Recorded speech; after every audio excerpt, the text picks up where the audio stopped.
Halo, apa kabar kalian semua? Di video kali ini saya mau bahas atau cerita gimana pengalaman saya bareng ponsel dari Poco M6 Pro ini. Buat orang-orang sih kebanyakan emang pada bilang di harga 2 jutaan rupiah ya, tapi paling enggak sih sebenarnya ponsel ini harga resminya kan ada di 3 juta kurang 1.000 rupiah. Nah oke, jadi kita sebut aja ponsel di harga 3 juta rupiah. Ponsel dari Poco M6 Pro ini emang kelihatan bagus banget, apalagi buat spesifikasi dan buat hasil dari performa ataupun segi kameranya. Nah, kenapa kok case-nya nggak dilepas bang? Ya karena saya suka pakai case ini ya, case bawaannya ini menurutku ya emang sangat ngelindungin banget. Kemudian kan udah berbeda, udah kelihatan lebih mewah gitu, nggak pakai soft case yang kelihatan warna bening. Buat segi body emang ponsel ini ya menurutku biasa sih buat harga di 2-3 juta rupiah. Dan hal yang paling saya nggak suka dari backdoor Poco M6 Pro tentunya ini, meskipun punya dua finishing yang berbeda, di bagian atas glossy, di bagian bawah sih sebenarnya masih sama-sama glossy, cuman kalau ini kan cenderung ke lebih terang atau lebih mengkilap gitu. Tapi sebenarnya ya masih kelihatan glossy dan ini mudah banget kotor, mudah banget ninggalin bekas stick jari. Jadi kalau saya pakai ponsel ini sering banget saya pakein soft case bawaannya. Dan kalau ngomongin soal setup kamera atau tampilan desain, sebenarnya ya buat setup ataupun tampilan desain kayak gini udah kebilang biasa aja dari Poco series. Kalau buat tampilan desain ataupun setup kamera, saya tuh malah lebih suka di Poco X6 5G buat varian reguler ya. Itu saya suka banget buat setup ataupun tampilan desainnya. Nggak terlalu baik kayak gini kan kegedean tuh. Kalau Poco X6 itu menurutku ya standarnya, tapi kan emang harganya udah lebih dari Poco M6 Pro ini. Dan buat bodinya selama pemakaian 2 minggu, menurutku ini ponsel emang kerasa ringan dan juga terbilang lebih compact kalau kita bandingin dengan ponsel-ponsel lain dengan spesifikasi ataupun dengan ukuran layar yang sama di harga 2-3 juta rupiah. Karena ini ponsel emang kerasa ringan dan juga lebih kerasa enak digenggam, karena buat bagian sampingnya ini kan ya bisa dibilang kayak mengotak, tapi di bagian sudut-sudutnya tuh dibikin kayak sedikit melengkung gitu. Jadi kalau dipegang ya kerasa enak, apalagi ini kan dibikin warna doff, jadi gak mudah kotor kayak backdoornya di Poco M6 Pro ini. Selanjutnya kita mau bahas dari segi fotografi ataupun videografinya. Buat kamera emang ini ponsel dari Poco M6 Pro terlihat bagus banget. Bukan buat setup kameranya loh yang terlihat bagus, tapi ya buat spesifikasinya. Misalnya udah ada kamera ultrawide, kemudian kamera utama di 64 megapiksel, dan yang terpenting itu udah ada OIS-nya ini ya. Dan yang saya kurang suka tuh kalau di 1080 60 fps ya ini bisa kalian perhatiin. Jadi kayak hitam putih warnanya ya. Nah ya kan, warnanya bisa berubah-ubah kayak gini, jadi kelihatan hitam putihnya, padahal aslinya kan nggak kayak gitu. Bentar saya pause lalu saya hidupin lampu tambahan. Nah ini pun masih kerasa kayak hitam putih gitu ya, aslinya kan nggak kayak gini nih. Nanti kalian bisa lihat buat fotonya aja ya. Kalau ini backlight di resolusi 1080 60 fps hasilnya kayak gini ya. Menurutku sih udah kelihatan cukup bagus, udah kelihatan stabil kalau dilihat dari layarnya langsung. Dan ini kita coba berpindah ke kamera ultrawide, 60 fps gak bisa. Tes pengzooman ini maksimalnya cuma nyampe 6 kali. Hasilnya kayak gitu. Kita lihat fokusnya kurang ya.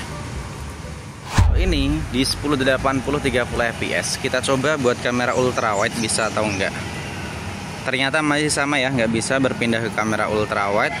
Dan zoomnya juga sama di 6 kali digital zoom doang. Dan emang buat hasil perekaman di resolusi 1080 60 fps ini udah kerasa ya cukup stabil, tapi ya nggak stabil-stabil banget. Dan buat harga di 3 juta rupiah kembali 1.000 rupiah ini menurutku udah oke sih. Jarang-jarang ya ponsel di harga segini buat video perekaman 1080 60 fps bisa sestabil ini.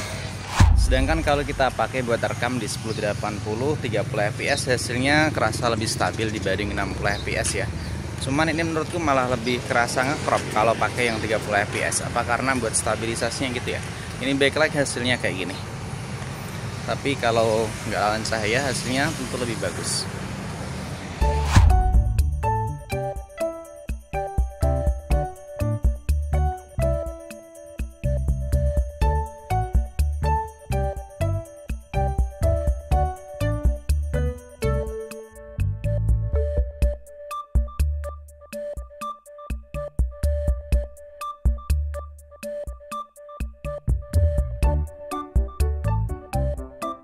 Buat warnanya bisa dibilang hampir mendekati natural, cuman dalam kondisi tertentu emang warnanya tuh kadang kelihatan agak pucat aja gitu. Dan tentunya yang saya suka lagi dari kamera Poco M6 Pro, ponsel ini sudah menyediakan buat mode perekaman video pro. Ini kan emang masih jarang banget ya, semoga aja nantinya bakalan ada brand-brand lain yang menyusul menyediakan fitur buat video pro kayak gini. Karena waktu dulu saya belum beli kamera mirrorless, lebih tepatnya ya masih rekam pakai HP buat konten tuh, saya tuh bingung nyari ponsel dengan harga yang sangat terjangkau tapi udah punya ini fitur perekaman video pro, karena waktu dulu tuh kebanyakan yang punya fitur video pro cuman ponsel dengan harga yang tentunya tinggi lah, buat ponsel-ponsel flagship aja. Dan sekarang ini buat urusan performa, memang buat ponsel dari Poco M6 Pro ini sering banget dibanding-bandingin dengan Infinix Note 30 Pro. Dan kebetulan buat video komparasnya udah sempat kita upload dan kalian bisa cek aja buat videonya di sini ya, atau kalian lihat aja buat video-video lain di channel ini. Dan emang buat hasil dari MediaTek Helio G99 Ultra itu nggak jauh berbeda dengan MediaTek Helio G99 yang sering banget kita temuin di ponsel-ponsel Infinix.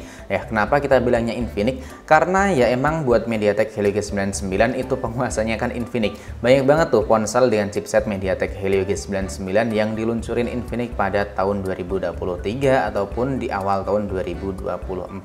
Ya contohnya kayak Infinix Hot 40 Pro, nanti bakalan kita bahas deh buat video selanjutnya aja. Dan pengalaman bareng ponsel ini buat main game, misalnya kayak Mobile Legends, kita setting rata kanan 90 fps, suhunya adem, stabil. Buat fps juga menurutku ya tergolong standar, masih terbilang optimal dengan spesifikasi MediaTek Helio G99 Ultra. Intinya buat performa main game, ponsel ini ya sama aja kayak ponsel-ponsel lain yang pakai MediaTek Helio G99. Cuman yang saya suka ya tadi, buat suhunya ponsel ini tergolong stabil, buat baterai juga ponsel ini tergolong awet.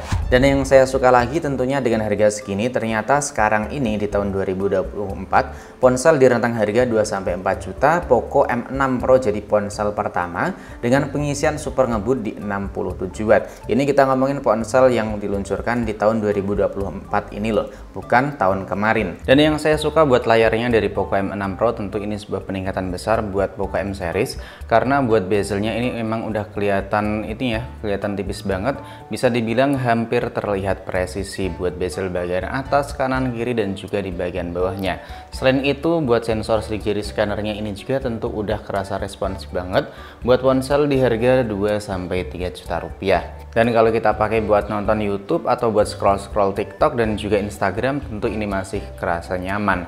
Dan yang saya suka waktu kita pakai buat nonton video, tentu buat kualitas audionya yang menurutku buat bassnya itu lebih kerasa buat ponsel di rentang harga 2-3 juta rupiah. Selain itu buat urusan sensor ataupun fitur-fitur lain, memang Poco M6 Pro ini jadi jawarannya. Apalagi kalau kalian nanyain soal inframerah, tentu ponsel ini masih tetap memiliki. Lubang jack audio juga ada, meskipun buat kedua fitur ini jarang banget saya pakai ya.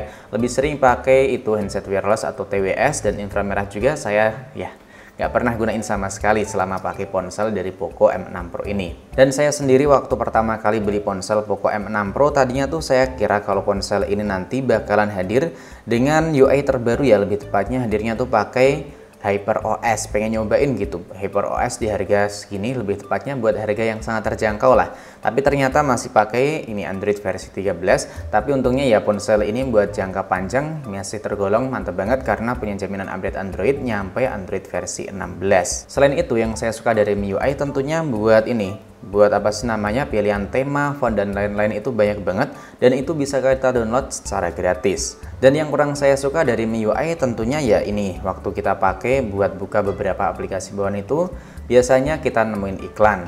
Dan emang buat iklan tersebut tuh bisa kita nonaktifkan, cuman kadang ya masih tetap aja muncul gitu.